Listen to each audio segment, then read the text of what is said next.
আজ সকাল সকাল উঠে কোনো ঘুম থেকে ওঠার ভিডিও না, চলে গেছি রান্নাঘরে।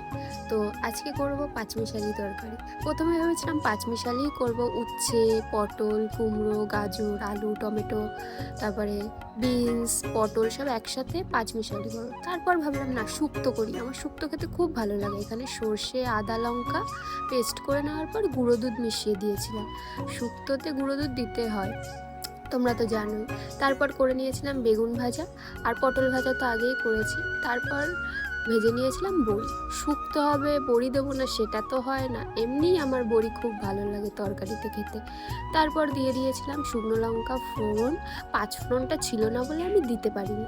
তো শুকনো লঙ্কার মধ্যে তারপরে একটু আলুটা যেহেতু সিদ্ধ করে নিইনি, আলুটা আগে দিয়ে দিয়েছিলাম ভাজতে। তারপর যে সব সবজি আমি কেটে রেখেছিলাম সেই সবজি দিয়ে নাড়াচাড়া করে নিয়েছিলাম। তারপর হালকা হালকা করে নাড়াচাড়া করেছি। তারপর যখন একটু ভাজা ভাজা হয়েছে, হালকা করে একটু জল দিয়েছি।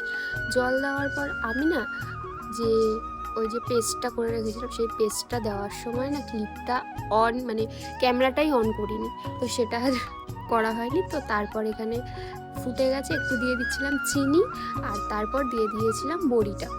তো এই হলো আমার শুক্তোর রেসিপি। আমি না ভেবেছিলাম যে প্রথমবার করছি কি হবে না হবে, তারপর দিয়ে দিয়েছিলাম একটু ঘি। কি হবে না হবে আমি ভেবে ভয় লাগছিল যে ভালো হবে, তারপর দেখছি খুব সুন্দর একটা স্মেল বেড়াচ্ছে, আর সারাদিন বৃষ্টি হচ্ছে। তো আজকের ভিডিওটা এটুখানি, কেমন লাগলো জানাবে। আর রাত্রে করেছিলাম একটু চানাচুর মাখা। তো টাটা বাই, দেখা হবে নেক্সট কোনো ভিডিওয়।